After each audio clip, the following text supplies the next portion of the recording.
खुलुमबाय गासिबो बर' रायजो राजा नोंथांमोनखौ आरोबाव फिन बरायनानै लाफिननाय जाबाय आंनि बे अफ्रि दैमारि चेनेलावहाय आं दिनै आंजों लोगोसे दंफायो दा इउटिअनि आफादगिरि बिथां मार्कुस बसुमतारी बिथांजों आं दान्दिसे सावरायनि बिथां सार रन्जन दैमारिनि बारै आरो सार इरागदावनि बारै बिथाङा मा फोरमायदों दान्दिसे खोनासंलांदो बिदिब्ला। खुलुमबाय गिबियाव आं इउनाइटेड ट्राइबेल अर्गानाइजेसन आसामनि जानानै नोंथांमोन साफ्रोमखौबो जोंनि गाहाम अनसायनायखौ बावहरग्रोबाय। दिनैहाय माखासे जाहोननि थाखाय जोङो नैबे सुंद' प्रेसमिटखौ लानाय जादों। खारनानो जाहैबाय 2020 सनावहाय मोनसे सुक्ति जानानै थांबाय, बेयो थार्ड एकर्ड बर' पिस एकर्ड होनना बुंदों। नाथाय दिनैसिम जोङो मिथियो आरो बयबो मिथियो जायफ्रानाखि वान अफ द मेन फाउन्डार लिडार बेनो दिनैहाय सिगनेटरि वान अफ द सिगनेटरि बे सिगनेचार होआमोनबानो बे सुक्तिया जायामोन। दिनैहाय बिथाङा दाबो जेलाव दं आरो लोगोसे बेजों लोगोसे 12 जन ना 13 जनसो दङ, आं डिटेल्सखौ मिथिया खिन्थु दङ। दा बेफोरबादिया बे सुक्ति जाखांनानैहाय माबोरैहाय बिदि बिथांमोना जेलाव थाखो बेखौ जोङो सरकारनाव दिनै नोंथांनि दारै आं सोंनो गोसो। इउनाइटेड ट्राइबेल अर्गानाइजेसन आसामनिफ्राय जों सोंगोन बेखौहाय। लोगोसे आरो मोनसे दंबावो जोंना इरागदाव, बिसोर 2004निफ्रायनो डेटना हयथ' आंनि भुल जानो हागौ, खिन्थु बिथांमोनाबो 2004 सनाव भुटानावहाय बिसोर दिनैसिम गोमानानै दं। दा बिथांमोना माब्रै दं माब्रै गैया रावबो मिथिया। दिनै बिथांनि इरागदावनि बिसि बेजों आं कन्टेक्ट खालामनायाव बिथाङा खोन्थादों गासैबो जेनाखि भुटाननि अफिसारफोरजों बिसोरजों माबा दंमोन, कन्टेक्टआव दंलायोमोन, रायलायहैनो थांनाय मानाय गासैबो डिटेल्स आंनो हरजोबनानै दोनदों। दा जोंनि कुइसना बेनो दिनैहाय सुक्ति जाखांनानै मानो बे इरागदावमोननि खबरखौ भारत सरकार आरो आसाम सरकार भुटान सरकार बिसोरो मानो दिनै होनो हायाखै। दा जोङो इउनाइटेड ट्राइबेल अर्गानाइजेसन अफ आसामा जों जा हायो नै बेखौहाय जोङो एकदम गुदिसिम थांगोन। सानसे जोङो गुदिसिम थांगोन। मानो होनब्ला इउनाइटेड ट्राइबेल अर्गानाइजेसन आसामा अलरेडि इउएनअजोंहाय मार्च जाबाय। इउएनअनि इन्डिजिनास जायानाखि इन्डिजिनासनि थाखाय बिराद इन्टारेस्ट होयो,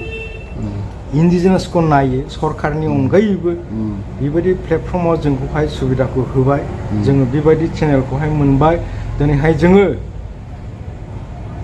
इन्टारनेसनेल लेन्ड क'लिसन होननाय मोनसे माबा दं, फराम दं। बेवहाय इउएनअनिफ्राय बियो माबा जायो, इउएनअ बेखौ सालायो। दा बेयावहाय जोंबो दिनैहाय जोंनि बे लग' इउटिअनि लग'आबो सहैसिगोन। बावैसोनो बेखौहाय वर्ल्ड लेभेलावहाय बेखौ मिथिगोन आरो। दा जोंनिफ्राय डिमान्डआ बेनो, सुक्ति मोनसे जाबाय।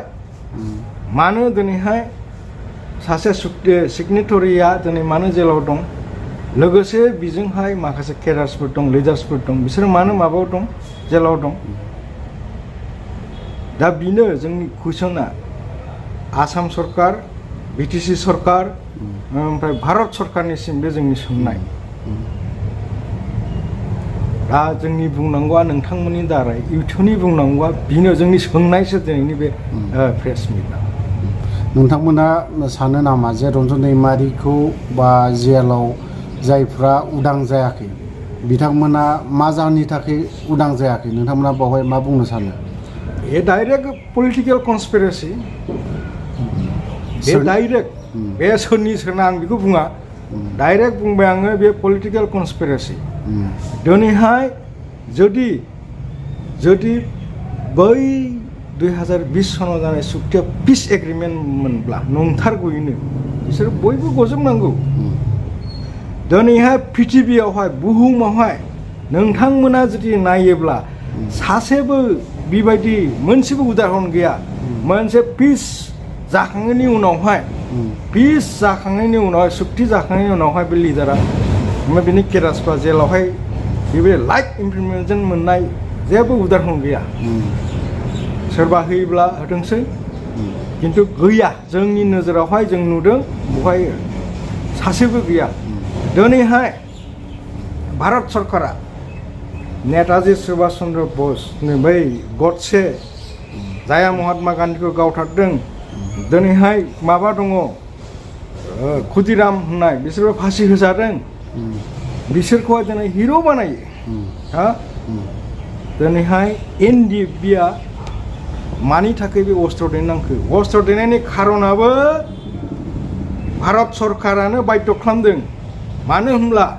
भारत स्वाधीन जानायनि उननिफ्रायनो बे नर्थ इस्ट इण्डियाआव मा खालामदों बिसोरो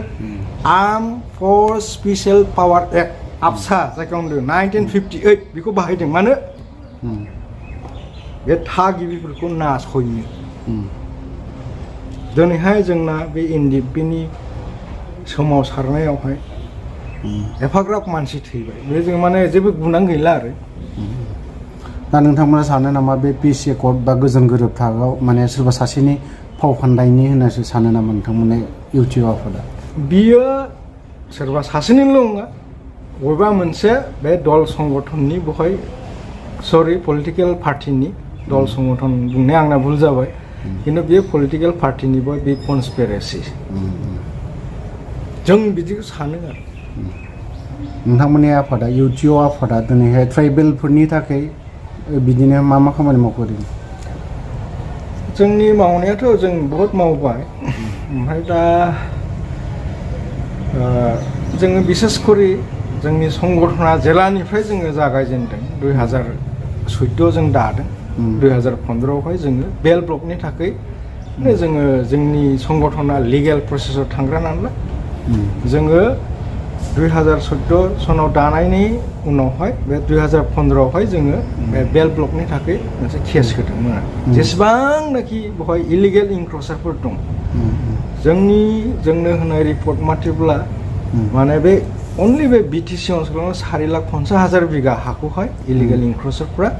माने बेवहाय हाबनानै दं गावबा गाव हा खालामनानै दोनदों जायनि फलावहाय जोङो जोंनि जायगायावनो जोङो माइनरिटि जानानै दं दा बेफोरखौहाय इलिगेल जायफ्रा इलिगेलि दङ बिसोरखौहाय इभिक्सन खालामनायनि थाखाय जों बे केसखौ फाइल खालामदोंमोन नाथाय बेवहाय खोथा जाहैबाय 2012 सनावनो प्रदुप कुमार बराया बे केसखौ होनानै दोनदों खिन्थु बिथाङा खालि आसामनि 6टा डिस्ट्रिक्टनि थाखायल' बे केसखौ फाइल खालामदोंमोन बर'लेण्डआ गैयामोन बेवहाय हाबफायाखैमोन लोगोसे गुबुन 6टा डिस्ट्रिक्ट हाबफायाखैमोन खिन्थु जोङो इन्टारल'किटरि लेटारनि दारै 2015 सनाव हाबफानानैसो जेरावनाखि बे 6टामोन बे 10टा डिस्ट्रिक्ट जादों इनक्लुडिं जोंनि बे BTC बर'लेण्डनि मोनब्रै दाथ' मोनबा जाबाय बै समाव मोनब्रैमोन दा बिदि आरो खोथाफ्रा जोङो बिदि मावदों लोगोसे दुनियानि बे बर' जाथिखौनो उग्रपन्थी जाति होनना बुंबायमोन रमिला थापारा दिल्लीनि बे रमिला थापारा सोर आंनिफ्राय बिराद गोरोंसिन दं जोंनिफ्राय बिराद गोरोंसिन दं बिसोर बयबो मिथिखायो हु इज रमिला थापार बे लेखा लिरनाय बे हिस्ट्रियान सासे बे लेखा लिरनाय बुहुमाव थांजोबो बिनि पाब्लिसआ बहाय जायो लण्डनावसो जायो बेबायदि मानसिया बे 2003 नामा 2008 गुवाहाटीयावहाय बे 30 अक्ट'बरावहाय बम ब्लास्ट जानायखौ लानानै बियो लिरदों आरोखि माने बे बम ब्लास्टखौहाय गासैबो बर'आनो इनभल्भ दङ ओमफ्राय गासैबो बर'फ्राबो उग्रपन्थी होनना बियो लिरदोंमोन आरो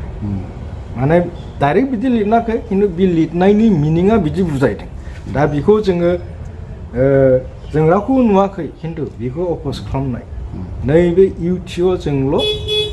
बेखौ जों अप'ज खालामनाय केस खालामनाय बाध्य जानानैहाय दिनैहाय बे एप'लजाइज लेटार हरलायनानैहाय बेखौहाय जेरावनाखि बियो माने